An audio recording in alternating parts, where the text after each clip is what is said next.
आज मेरे साथ हैं भारतीय जनता पार्टी के राष्ट्रीय स्तर के नेता गौरव वल्लभ। सर, राजस्थान की अगर बात की जाए और आप भी राजस्थान की राजनीति से काफी परिचित रहे हैं। राजस्थान में अभी कुछ दिन पहले उपचुनाव हुए हैं। उपचुनावों से महीने भर पहले ऐसा लग रहा था कि कांग्रेस जो है यहाँ पे बहुत बड़ा काम करने जा रही है, पर जो नतीजे आए हैं वो बिल्कुल उलट आए हैं। इसको किस तरीके से देखते हैं आप? क्या भारतीय जनता पार्टी की जीत या कांग्रेस में आपसी सरफुटब्बल की हार मानते हैं? किस तरीके से देखिए? देखिए, राजस्थान के लोगों ने चीयर लीडर के पुरुष रूपांतरण के आइडिया को रिजेक्ट कर दिया है। कहाँ है कांग्रेस के अध्यक्ष जो नाचते घूम रहे थे? उनके नाचने से वोट नहीं मिलते हैं। वोट मिलते हैं प्रधानमंत्री नरेंद्र मोदी जी के तीसरे कार्यकाल में देश को दुनिया की तीसरी बड़ी महाशक्ति बनाने के संकल्प को। वोट मिलते हैं एक जमीन से जुड़ा हुआ, एक नीचे से उठकर मुख्यमंत्री पद तक पहुंचने वाले भजनलाल जी शर्मा के नेतृत्व को। वोट मिलते हैं सुशासन को। वोट पेपर लीक करने वालों को बचाने के लिए नहीं मिलते। वोट मिलते हैं जिस तरह मुख्यमंत्री भजनलाल शर्मा ने पेपर लीक के आरोपियों को पद पे जाकर उनको पद से जाके बर्खास्त किया, उसको कहते हैं गुड गवर्नेंस। तो वोट मिलते हैं पॉलिटिक्स ऑफ गुड गवर्नेंस को। वोट नहीं मिलते पॉलिटिक्स ऑफ डांस को। वोट नहीं मिलते पॉलिटिक्स ऑफ झूठ को। वोट नहीं मिलते पॉलिटिक्स ऑफ बरगलाने को। जो झूठ, डांस और बरगलाने से लोकसभा चुनाव में थोड़ी सीटें आ गई, तो वो जो चीयर लीडर थे वो उन्होंने नाचना चालू कर दिया। वहां हरियाणा में भी जाके नाच रहे थे।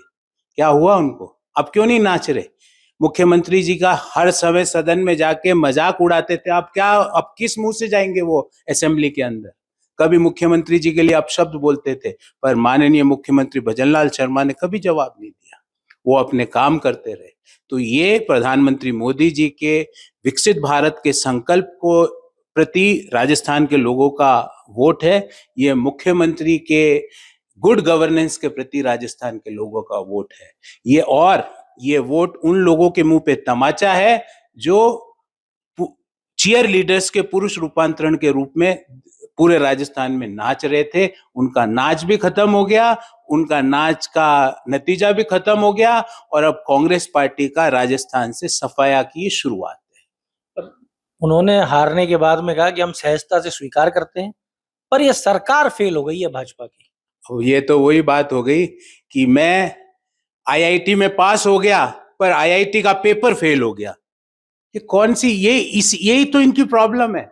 मैं 10वीं की परीक्षा में पास हो गया पर माध्यमिक शिक्षा बोर्ड अजमेर फेल हो गया। मैं 12वीं की कक्षा में पास हो गया पर अजमेर का राजस्थान का माध्यमिक शिक्षा बोर्ड फेल हो गया। ये कैसी बातें करते हैं? ये पूरी स्क्रिप्ट राहुल गांधी जी की लिखी हुई है। वो ऐसी बातें करते हैं जिनका अर्थ उनको भी नहीं पता है। ये उन्हीं का बोला हुआ डायलॉग है, मैं गारंटी कह सकता हूँ, क्योंकि चीयर लीडर डांस कर सकता है, डायलॉग तो दिल्ली से मिलते हैं उसको। वो तो कहते हैं कि साहब भाजपा की सरकार पर्ची की सरकार है, दिल्ली से पर्ची आती है। ये पर्ची की सरकार है जहां पे कांग्रेस की सीटें भारतीय जनता पार्टी जीती है। ये पर्ची की सरकार है जहां पे आप रामगढ़, अलवर जैसे रामगढ़ की कॉन्स्टिट्युएंसी से जीत रहे हो, आप हिमसर में जाके जीत रहे हो, आप देवली उनियारा में जाके जीत रहे हो, आप सलुम्बर में जाके जीत रहे हो। ये पर्ची की सरकार नहीं है। ये आपका जो मानसिक दिवालियापन है, ये उसको आप जितनी बार आप ये बोलोगे उतने ही राजस्थान के लोग मुख्यमंत्री भजनलाल शर्मा के नेतृत्व में भरोसा जताएंगे। मुझे आप बताइए, पर्ची की सरकार तो वो थी जहां पे पर्चे लीक हो रहे थे। उसको पर्ची की सरकार कह सकते हैं जहां पर्चे लीक हो रहे थे। यहाँ पे पर्चे लीक नहीं हो रहे। पर्चे लीक जिन्होंने किया वो पद पर बैठे हुए लोगों को बर्खास्त करने का काम भजनलाल शर्मा जी ने किया है। तो पर्चे लीक वाले पर्ची की बात करते हैं।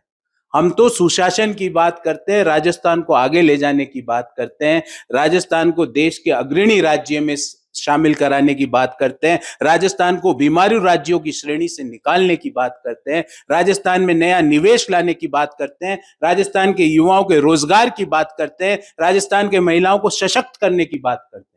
ये वोट उसका वोट है। ये वोट नरेंद्र मोदी जी के विश्वास का वोट है। ये वोट 4 करोड़ लोगों को घर जो मिला है देश भर के अंदर, 4 करोड़ परिवारों को घर दिया गया, ये वोट उसका वोट है। ये वोट 55 करोड़ से ज्यादा जो बैंक पहली बार जिन लोगों के बैंक खाते खुले हैं उनका वोट है। ये उन नौजवानों का वोट है जिनको मुद्रा लोन में छोटे छोटे लोन मिलके जो आज एंटरप्रेन्योर बने, उन लोगों का वोट है। अब इसकी जो मजाक उड़ाना चाहे, जो डांस करना चाहे, उनके बारे में मैं कुछ नहीं कह सकता, क्योंकि चीयर लीडर्स के बारे में राजनीतिक लोग नहीं बोलते, और मैं भी चीयर लीडर के बारे में, जो राजस्थान के कांग्रेस के अध्यक्ष है, उनके बारे में कुछ स्टेटमेंट नहीं देना चाहता। पर वो ये भी कहते हैं सब हारने के बाद में कि ईवीएम में दोष था, और अभी राजस्थान में ये कहा गया है कि पुलिस को खड़ा करा के वोट डलवाए गए, पुलिस से धमकवाया गया। इसको किस तरीके से देखें? क्या ये राजनीति में आप कैसे देखते हैं, सही है क्या? तो ये झारखंड में भी पुलिस का और ईवीएम में दोष था, ये उनसे पूछो ही चीयर लीडर से। ये वायनाड में भी ईवीएम और पुलिस का दोष था कि नहीं था? कि ऐसा होता है कि समुद्र तट पे जो होते हैं वहां पे ईवीएम ठीक चलती है, तो समुद्र तट तो बॉम्बे में भी था, मुंबई में भी था, वहां पे तो कांग्रेस साफ हो गई। रत्नागिरी में भी था, कोंकण में भी था। ये ईवीएम के पीछे कांग्रेस अपने हार को छुपाने का प्रयास कर रही है। अब ईवीएम के पीछे छुपकर अगले 2-4 महीने निकालेगी, फिर हारेगी, फिर ईवीएम के ऊपर ठीकरा फोड़ेगी। ये कांग्रेस की फितरत बन चुकी है। कांग्रेस अपने वोट के मैंडेट को स्वीकार करने में असमर्थ है, इसलिए ईवीएम के पीछे छुप जाती है। नहीं तो क्या ऐसे बोल सकते हैं 40 राज्य पिछले 12 साल में राहुल गांधी जी के नेतृत्व में कांग्रेस हारी? कितने?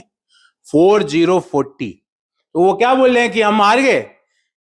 एक बड़ा वायरल चुटकुला चल रहा है, मैं आपके दर्शकों को बताना चाहता हूं कि महाराष्ट्र के एक क्षेत्रीय दल के नेता ने एक तथाकथित युवा नेता जो राष्ट्रीय पार्टी के सर्वोसरा है उनको फोन किया कि साहब हम हार गए, अब आगे क्या करें?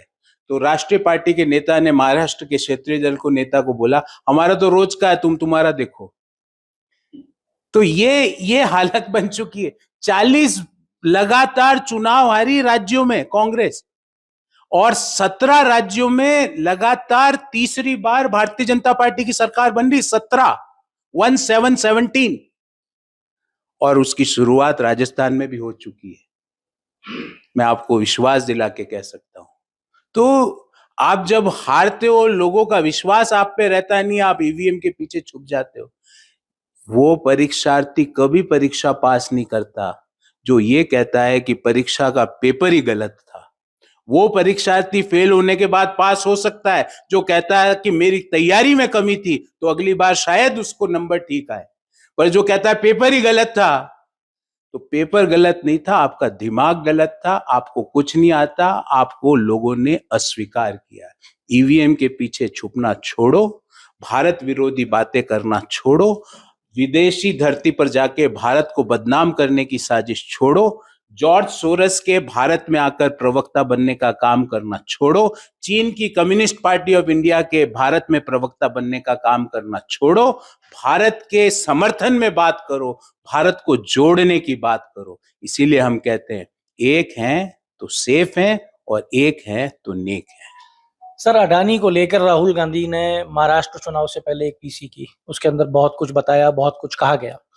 राजस्थान में जब कांग्रेस की सरकार थी तो उस टाइम अडानी ने राजस्थान के अंदर एक बड़ा इन्वेस्टमेंट किया था, यहाँ पे एक कार्यक्रम भी हुआ था उसका। गोविंद सिंह डोटासरा प्रदेश अध्यक्ष ने जब पीसी की राजस्थान में, तो उन्होंने कहा कि हम व्यापार करने को मना नहीं कर रहे हैं, व्यापार का विरोध नहीं कर रहे हैं, अडानी कहीं भी इन्वेस्ट कर सकते हैं, व्यापार का विरोध नहीं कर रहे हैं, पर हम तो उस जो गड़बड़ झाला हुआ है उसका विरोध कर रहे हैं। सर, इसको कैसे देखें या कैसे समझें? देखिए, अडानी तेलंगाना में इन्वेस्ट करे तो ठीक है, कर्नाटक में इन्वेस्ट करे तो ठीक है, हिमाचल में करे तो ठीक है, तीनों में कर रहा है। पर वही अडानी अगर राजस्थान में इन्वेस्ट करे तो 11 महीने पहले ठीक था, अब खराब हो गया। ये कौन सा जादू है? ये क्या माइंडसेट है? मैं वही कह रहा हूं ना, भारत विरोधी जो ताकतें अमेरिका में बैठी है, जॉर्ज सोरस, वो भारत के कैपिटल मार्केट को ध्वस्त करना चाहती है। वो नहीं चाहती कि अमेरिका का एफडीआई इनफ्लो भारत में आए। वो नहीं चाहती कि भारत के मध्यम आय वर्गीय परिवार जो कैपिटल मार्केट में छोटी छोटी राशि इन्वेस्ट करती है वहां से कुछ कमाए। वो भारत की विकास यात्रा को ध्वस्त करना चाहती है, और राहुल गांधी उसके प्रवक्ता बन जाते हैं, भारत विरोधी ताकतों के ब्रांड एम्बेसडर बन जाते हैं राहुल गांधी। एक इस और राहुल गांधी जी, आपने महाराष्ट्र में बड़ी बड़ी बातें की, चुनाव वोटिंग से 2 दिन पहले प्रेस वार्ता करी, नतीजा क्या हुआ? कितनी सीटें आई कांग्रेस को? 5 + 5 + 5 15, ऑल टाइम लोवेस्ट। और करते जाइए, अगली बार 5 ही आएगी, मैं विश्वास दिलाता हूं। आप वेल्थ क्रिएटर्स को गाली देना बंद करो। टाटा खराब कांग्रेस के लिए, अंबानी खराब कांग्रेस के लिए, अडानी खराब कांग्रेस के लिए, गोदरेज खराब कांग्रेस के, सबको गालियां दी है, सबको गालियां देते हैं। सर ये व्यापारी आज के तो है नहीं, आजादी के बाद वही से तो चलते आ रहे हैं, तो आज खराब कैसे? वो इनका दिमाग आज खराब हुआ ना, इनके दिमाग में खराबी आ जाई, इसलिए इनको सब खराब ही खराब दिखता है। जिसकी जैसी भावना होती है उसको वैसा ही दिखता है।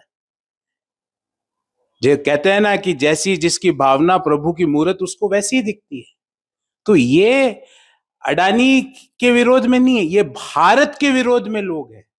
ये अंबानी के विरोध में नहीं, ये भारत के विरोध। जो भारत में विकास को बढ़ाएगा, राहुल गांधी उसके खिलाफ, बाइजू के खिलाफ हो गए, पेटीएम के खिलाफ हो गए, क्योंकि इन्होंने भारत को बढ़ाने की आगे बात करी। चलो, ये पेटीएम को खिलाफ इन्होंने प्रेस कॉन्फ्रेंस करी, बाइजू के खिलाफ भर भर के ट्वीट किए। तो जितने भी वेल्थ क्रिएटर्स है, जितने भी एम्प्लॉयमेंट जनरेशन करने वाले लोग हैं, राहुल गांधी जी उनके खिलाफ हो जाते हैं। तो ये भारत विरोधी ताकतों के ब्रांड एम्बेसडर का नाम राहुल गांधी है। सर राजस्थान में राइजिंग राजस्थान होने जा रहा है, किस तरीके से देख रहे हैं? एक सवाल इस पे भी हो जाए। राइजिंग राजस्थान, एक हमेशा राजस्थान में अच्छा इन्फ्लो आया है जो इन्वेस्टमेंट समिट्स होते हैं, और जिस तरह से तैयारी करी है मुख्यमंत्री जी ने, जितना मेरे को ज्ञान है, वो जर्मनी गए, वो यूके गए, वो भारत के सभी प्रमुख शहरों में गए, बैंगलोर गए, रांची गए, कलकत्ता गए, चेन्नई गए, बॉम्बे गए, और लोगों से मिलकर इन्वेस्टमेंट को मांगने का काम किया है।